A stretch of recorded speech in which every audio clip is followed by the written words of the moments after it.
So in today's landscape, the digital ecosystem is designed to deliver content that is targeting each of us individually. So each of our experiences on the World Wide Web is unique. Hello, everyone, and welcome to the CyberWire's Hacking Humans podcast, where each week we take a look behind the social engineering scams, phishing schemes, and criminal exploits that are making headlines and taking a heavy toll on organizations around the world. I'm Dave Bittner from the CyberWire, and joining me is Joe Kerrigan from the Johns Hopkins University Information Security Institute. Hello, Joe. Hi, Dave. We've got some good stories to share this week, and later in the show, Carol Theriault returns. She's got an interview with Chris Olson from the Media Trust on how targeted advertising can enable election interference. But first, a word from our sponsors, KnowBe4. Have you ever been to security training? We have. What's it been like for you? If you're like us, ladies and gentlemen, it's the annual compliance drill, a few hours of PowerPoint in the staff break room. Refreshments in the form of sugary donuts and tepid coffee are sometimes provided, but a little bit of your soul seems to die every time the trainer says, "Next slide." Well, okay, we exaggerate, but you know what we mean. Stay with us.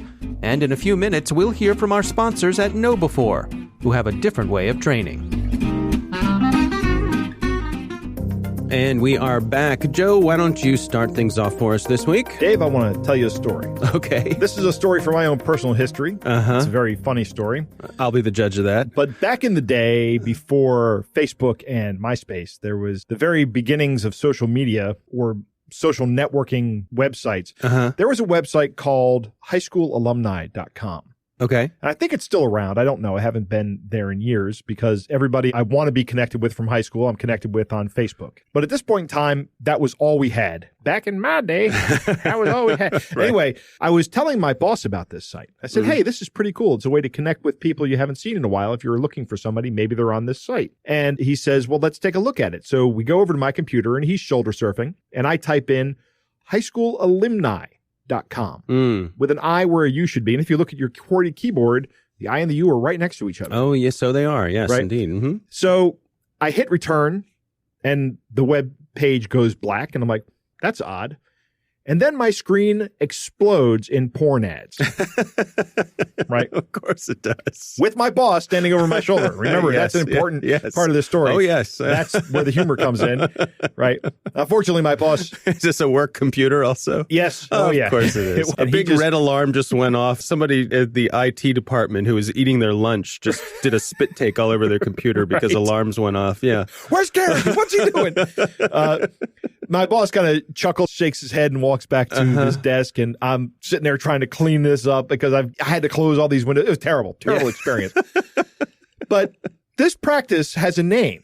Yeah. Right? It's called typo squatting. It's a lot more prevalent than you may think it is out of the box. But think of all the damage you can do and the way you can take advantage of the way people read and the way people type. Yeah. First, you can capitalize on just people making typos like I did in that story I just told, right? Right. Yep. And then there's email reception, right? You can receive emails that are being sent to domains that are mistyped. We're going to talk more about that in a minute. Okay. And then, of course, there's the thing we've talked about frequently on here, using them as phishing sites. For example, an L and a 1 look very similar, if not the same, in certain fonts, right? So if I register the website oneinkedin.com, which is a registered domain, by the way. Of course it is. There is no website to it right now, but that doesn't mean there won't be in the future. Yeah. Then I can tell people go to linkedin.com and link to oneinkedin.com. Alistair Patterson has a good story about this in Security Week right now, and he talks about an experiment by the Godai Group back in 2011, where researchers registered domain names that looked a lot like these companies,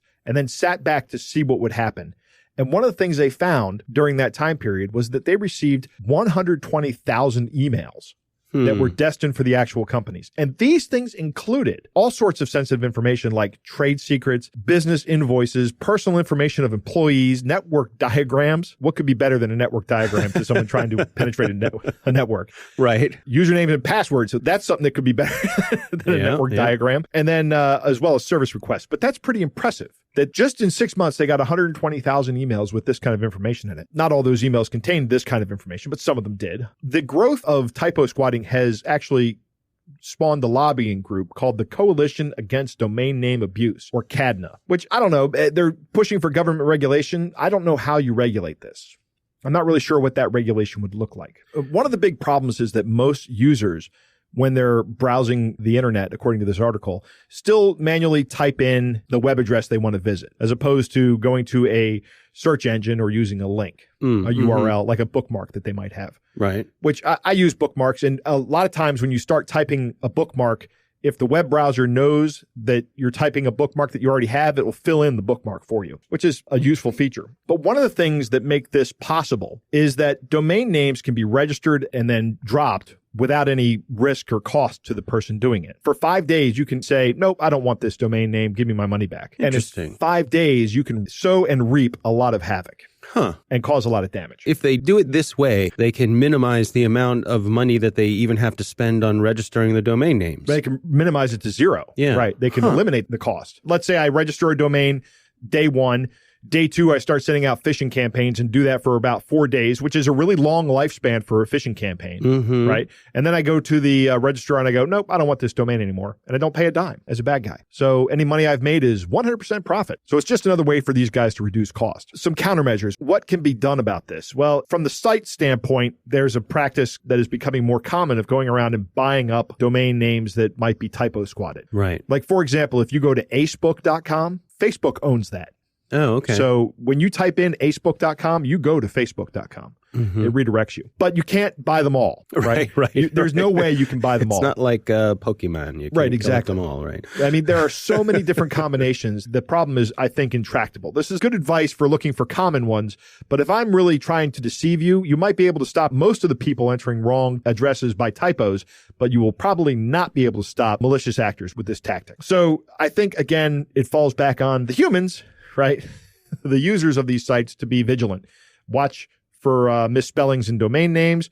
Make sure that you're typing them. I say use bookmarks so that you know that you're going to a bookmark that you have that's always been the right one, or use a search engine. But even using a search engine, we've talked about on this show how that can lead you to another suspicious site. I've noticed that, a lot of times when you're using a search engine, if you mistype something, for example, into Google, right, it'll come back with the search that it thought you meant to use. It'll right. say, did you mean to search for this rather than that? So on a certain level, they're looking out for you. Yeah, they are, but they'll sell ads to people that are selling competing products. Right. You might click on that ad. Right. And then call that number like I did on my phone one day trying to get in touch with Comcast. I wound up talking to somebody else. I had some choice words for that person.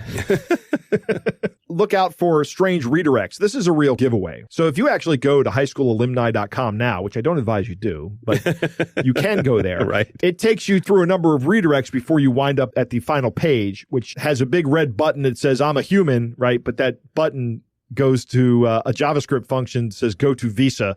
I didn't click on that, and I didn't take the time to look at the source code, but I would bet that's malicious. So don't do that. Don't click on that button. But the redirects are obvious. You see that happen. If you type in or you click on a link to where you think you're going and you see like the screen flash and the URL change 3 or 4 times, you should know, okay, this is a red flag, a big red flag. I'm not going where I think I'm going. Danger, pause. Right. Odd looking letters or numbers. Be skeptical about sharing personal information and financial information, and confirm you're on the right websites. Yeah, especially if the website starts asking you for information that isn't relevant to that website. Right. For example, because one of the things that they'll do is they will pretend to be the website that you think you're logging on to. Correct. So they'll pretend to be, say, your bank website. This happened to me once where I was on my way into logging into what I thought was the account for my credit card. Right. It looks just like my credit card website, and they started asking for information that was not relevant to anything having to do with my credit card. And, right. And so that triggered my response, and I looked at it, and sure enough, it was a typo squatting site. And we talked about the Stripe scammers who had a redirect to a website that looked just like the Stripe login, where you enter your username and password, and the next thing they say is, what's your bank account number? Right. Right, which seems like it would be necessary at Stripe, but it's really not part of the login or authentication process, right? That's kind of a more subtle red flag. I don't know that a lot of users would have caught that. I don't know that I would have caught that. Yeah. You don't really know until you fall victim to these things. No, not at all. But if something seems broken or strange, like images don't show up on the web page, that's another red flag as well. But so really, I think this falls back into the human's hands, into the user's hands, because there's not a lot that can be done to stop it from the side of the site that you're trying to visit. And there are always going to be these malicious actors out there. And this lobbying group, CADNA, I don't know how much success they're going to have in lobbying for this. I don't know how big of a priority this is going to be for legislators, and I don't even know what any regulation would look like. Yeah, it's certainly good information. And I think probably along the lines, most of us have fallen for something like this. I once found out the hard way, similar to you, that with a client looking over my shoulder, that if you don't type the Y in youtube.com, you will go to some place that is, well, they have videos, but not the kind of stuff that you'll usually see on YouTube. So, yeah, just be careful. And yeah, it's a tough one. All right. Well, that's a good story. My story this week comes from the folks over at Fish Labs. This is a blog post written by Dane Boyd, and it's titled, "Don't Respond to Suspicious Emails." I think, Joe, it is natural sometimes for folks who maybe feel as though they've figured out that an email is a scam. Right. And they want to string the scammer along. They want to scam bait. Or they just want to waste their time. Mm-hmm. And we certainly, in our Catch of the Day segment, we deal with that a lot, where people have done exactly that. Mm-hmm. And the folks here at Fish Labs are warning that perhaps that's not the best thing to do for a number of reasons. First of all, when you respond to the scammers, no matter how you respond, they know that they've got a real email address. Yes. This is a hot live email address. That's true. And if you figure that they are, mostly just going after lists of emails, unless they're really targeting you, for them to know, to have verification that an email address is indeed real, that's valuable information. Yeah, it is. And we've talked about that before as well. One of the other things they point out is that when you respond, quite likely you will include your email signature. And your email signature has valuable information in it. Yeah. It has phone numbers. It has a lot of times addresses. Yep. And this is information that they can use in future attacks. Mm-hmm. Also, an interesting point that I'd never considered is that a lot of times your email headers contains information about your location. Yes. And so this helps the scammers know where you are. Mm-hmm. And so they can follow up with targeted information. Again, basically, the more information you provide to them, the easier it is for them to come back at you with targeted information that is going to be harder for you to detect. Yeah, that's a good point. Yeah. So interesting article here. We'll have a link to it in the show notes. I guess the overall message here is that don't get too cocky, kid. Right? Yeah. I had somebody on Instagram send me one of these messages, direct messages on Instagram. Uh-huh. And I started down the road of toying with this person, right? It's the beautiful young woman in the Instagram picture, and there's no reason for her to be talking to me at all, right? Except to scam me. Mm-hmm. But the more I thought about it, this was actually my personal Instagram account. I don't want to use my personal Instagram account to do this because of exactly these reasons. I don't want to give too much information to these people. I don't want these people to know who I am, because there are actually pictures of me on that profile. Mm-hmm. I'm much more keen to starting up a fake account, but even that, I don't know. Maybe there's some information they can glean from that. Yeah. I live in a fairly populous area, though. Interesting point that they make, that when you engage with these criminals, it could be like catching a tiger by the tail. Yeah. In that, okay, they may be coming at you with something this time that's pretty easy for you to detect. Right. But that doesn't mean they don't have more powerful tools in their toolbox. Right.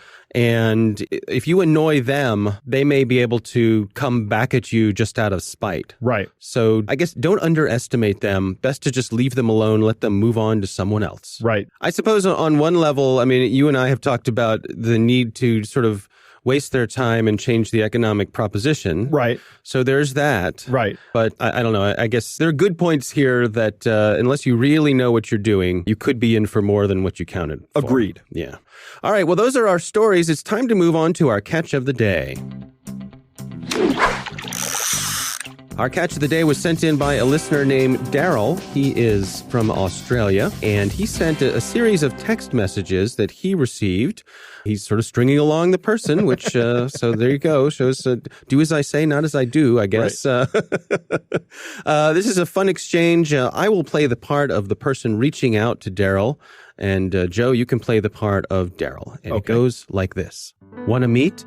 Yes. Which campsite do I need to go to that doesn't require my credit card number? I need a casual sex partner. First time.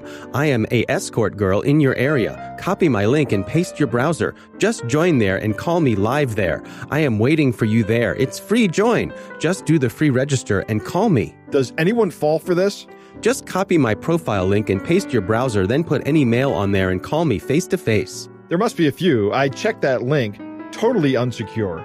You should probably just get a job. It's totally free. No need to CC. You can check it now and call me on there, babe. I'm waiting for you on there. Yeah, it's totally a scam and the URL is listed as malicious. I reported it. You should be done soon. Also, your VPN is outdated and easy to bypass. Just copy my profile link and paste your browser, then put any mail on there. What is it with your country and scams? Also, really easy to track you now. WTF, bye. Haha, quit scamming. I can't believe how many times you sent this out. How many people fall for it? Bye, you just lost real girl. Good luck. You have real files on this device. Dumb move. I am fake, so bye. Please stop massage me. And it ends there.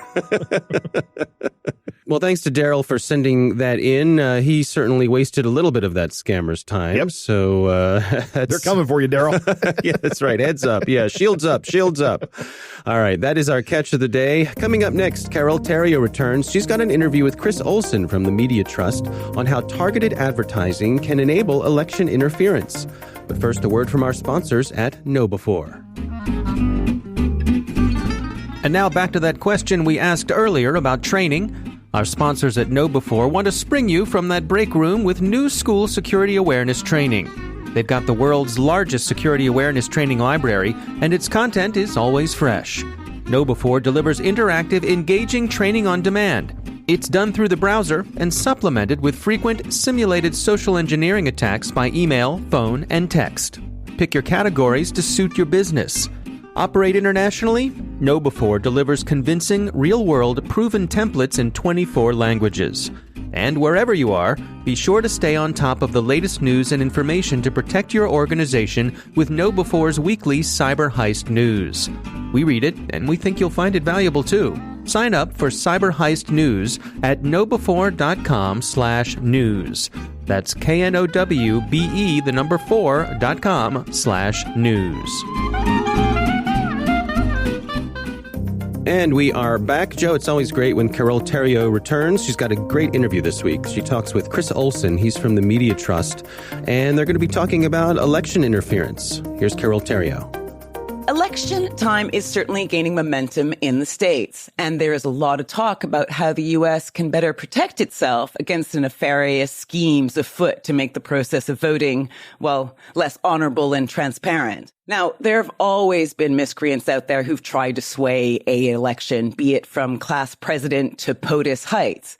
But the methods they are now employing are light years away from more traditional approaches. Chris Olson, the CEO of Media Trust, an information security company based in the U.S., kindly agreed to give us a bit more insight on what voters need to watch out for. Chris, thank you so much for making the time to chat to us today. Yeah, thanks for having me today. So tell me a bit about you and Media Trust. What do you guys do? So the Media Trust goal is to fix the internet by creating better digital ecosystems, governing assets. Assets are our websites and mobile applications, and then enabling digital risk management. Digital risk management covers malvertising, data compliance, and then disinformation campaigns in elections. Okay, now I hear you are warning folks about electoral manipulation, and this is, for many obvious reasons, a serious topic. Can you frame this up for us? Like, what do you mean by electoral manipulation? So in today's landscape, the digital ecosystem is designed to deliver content that is targeting each of us individually. So each of our experiences on the World Wide Web is unique. For example, if you were to visit a news website from where you're sitting today, and I was going to visit it from Virginia, just based on our geography, we're going to get significantly different information, different content, and different advertising. That's all built on the backs of third-party code that has been proliferating over the last roughly 15 years as the World Wide Web has become a predominant method of communication, commerce, et cetera. For election messaging, what's critical is that the ability to target messaging to each individual consumer, on top of what you referenced, which is there are politicians and then other groups that are attempting to get people to think in certain ways, creates a perfect storm where consumers don't know where the information that they're reading is coming from. And from that perspective, it means that users have to be very careful what they take as the truth, and they have to start to understand as much about where information is coming from as what the message itself is saying. You know, when I look at my news feeds, if I see a headline, that might be clickjacky or certainly piques my interest, I will check the source before I click on it. And I tend to only click on sources I know, which, is in a good thing and a bad thing, I suppose. Yeah, and I would say that you're probably educated versus the typical consumer. And in addition to that, you're wary of people trying to deliver messaging to you and the concept of presenting information that would cause you to click and just move into content based on maybe commercial reasons. And then commercial being they're trying to get you to do something to make money. So the typical consumer is not thinking about those things. And if something sensational is in front of them or something that would pique their interest based on prior behavior, they're typically clicking there first before doing any analysis. Of course, I'm based here in the UK, you're based in the States, and we are going to see different types of ads and news feeds come into our news feeds, right? Different stories are going to show up for you than will for me. So how is that used to manipulate elections? Okay, so it's a great question. One of the ways is the way that advertising has been designed to meet a consumer or to bring specific information to particular target audiences that actually pays for the free World Wide Web that we all get to use. Okay. So if you've been to websites before, say a travel site or a retail site, you've looked to purchase something, you've then left the site, and suddenly there's advertisements, big display ads or video ads or more subtle things, or even articles on websites that you've gone to after leaving that site or that app, or even after having visited the store, right? So if you've physically gone into a store and you've left and you go home, you look at a website and there's advertising there. That is built on the back of what we call third-party code. And third-party code is made from, roughly, there are a few hundred companies that really manage the predominance of that. There are thousands of companies that engage in that activity. And so that capability of knowing your predilections and your preferences and then bringing you messaging, be it advertising or content, is built into and part of the World Wide Web. Political candidates, political advertising, and political messaging literally leverages the exact same infrastructure to target consumers with information. The way that they're manipulated goes back to pre-digital days, and that particular constituencies with particular goals of moving different people in a direction, whether that's to get them to vote for someone, it's to sow discord, it's to get them to go out on the street to protest. Those are more what we would say more nefarious use cases. And in particular, they're nefarious if the deliverer is obfuscating or not telling the truth about who they are when they deliver those messages, or if the messages are simply false.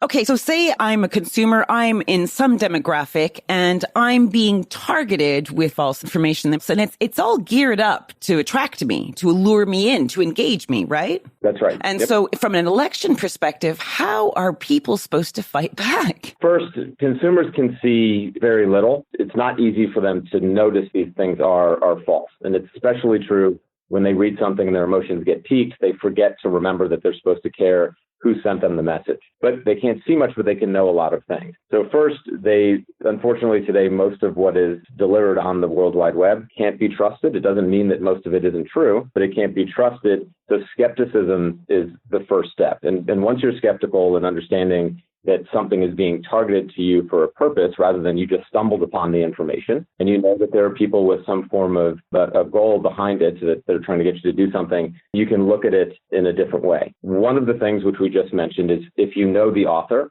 and of course they can fake that they're the author, a bad guy would do that, but if you know the author, that's a great step. Messages that do no attribution to a candidate, those would be things that they should watch out for. And then this is where it gets really difficult, but outlandish claims, you really need to check yourself. Outlandish claims are likely not true. They can be true occasionally, but for the most part, those things that seem either too good to be true or too terrible to be true, depending on your predilection, probably are. Do you think that if people just stopped sharing content based on just clickbaity headlines and actually read the article and thought, okay, actually that has got some juice to it, or that's something useful, that might help ebb the flow of disinformation? So I think that something like that would help, but I think that may be asking too much of human nature. And so I do, you're probably right. I do think that it falls back on the big platforms, the news websites. There historically, prior to digital, was an editor that would know what was going to be produced on, say, a newspaper, right? Something that was actually printed. And so that there was at least, whether that person is biased or not really isn't the important part. It's that there was a person or a group of people that looked before anything was delivered. We knew they were biased, but we at least knew their biases and we had an expectation of them. Today, that editorial step is skipped. And it doesn't mean that all of the content on newspaper sites isn't read by an editor and approved. A lot of it is. But significant portions of websites are moving much too fast. In addition, because of third-party code and targeting, the editors aren't able to see a lot of the content before it runs because it isn't targeted to them or to the groups of people that they've hired to review the content. So there's too much. It's targeted so they can't see it. And then I think the final piece is where we've gone over the last year or two is to try to put them into a corner of being a moderator, which gets into a free speech conversation, which in the West is a problem, rather than forcing them to expose and know who is delivering the content. Chris, I could talk to you all day about this. It's fascinating. Yeah, thank you. But for our listeners, I think the overall message is keep your wits about you folks. Things are heating up out there. This was Carol Theriault for Hacking Humans. All right, Joe, what do you think? Good interview. I like what Chris has to say in this interview. The first thing he says that everybody should pay attention to and be aware of is that the content on the web is tailored to you individually. Mm-hmm. It is remarkably tailored thanks to all this third-party code that Chris is talking about. And a lot of this information that's coming to us, consumers of this information, have no idea where it's coming from. They just don't know. Yeah. It struck me, one of the things he said was, when this information is coming at you, someone will send you something that'll push your buttons, right, and your emotions make you forget to check the source. Yep. You're so wound up about this either terrible thing or great thing that you see come by that you hit the share button before you go and check to see, wait a minute, where did this come from? I see this all the time on my feed on Facebook. Yeah. You know, I have friends who are very pro-Trump and friends that are very anti-Trump, right? Mm-hmm. And it's funny to watch what they share because they share exactly this kind of stuff where they haven't thought about it. Mm-hmm. And these are otherwise smart people. Right. You know, these are people who I have respect for in other fields. I generally tend to not have respect for anybody else's political opinion but my own. All right. And I don't expect anybody to respect my political opinion. Okay. So I'm okay with that. Right. Okay. And I guarantee you, dear listener, you don't agree with me on everything. Yeah. You and I are going to find some point of disagreement. You know what? That's okay. But you can't let your emotions get in the way of your thought process and your validation process here. I also think that some of us, I like to think of myself on social media, on Facebook, places like that. I really work hard at being a trusted source. Yeah. Like before I share something, I go and check the sources, or I will try to frame it and say, hey, you know, here's an interesting article from an admittedly left-wing source or a well-known right-wing source. And I've seen you do that. At least you know what the source is. And so my hope is that when people see something coming from me, they'll know that it's been to some degree vetted by me. Right. But more importantly, I have other people on social media who I feel the same way about. If I see something come from them based on their past history, I expect that I'm going to spend more time on the things they share because of the thoughtfulness they put into researching things before they share them. Be that person. I generally don't share or don't share political stuff on Facebook. I don't think it's useful, or on Twitter. I just think that because the web is so tailored to our experience, what happens is you wind up in an echo chamber. It's just not helpful. It doesn't let you consider other people's opinions. It invalidates them out of the box with crass and harsh languages, and I don't think it's constructive at all. Skepticism is the first step. I like that he says that. Understand that when you see an ad, that ad is being targeted to you and to you alone. Just like Chris was talking about when you go to like Amazon.com. I go to Amazon and I'll look up something, and then as soon as I leave Amazon, I'll get the ads for what I was just looking at. Right. Yeah. And it's irritating because sometimes it's the ads for something I just bought. Mm-hmm. Yeah, I already own it. Yeah, right. Yeah, exactly. I'm not going to buy it again. Yeah, thanks. Too late. No, I don't need two of those cars. Another thing that struck me is kind of funny, but also kind of sad. Asking people to read the article is asking too much.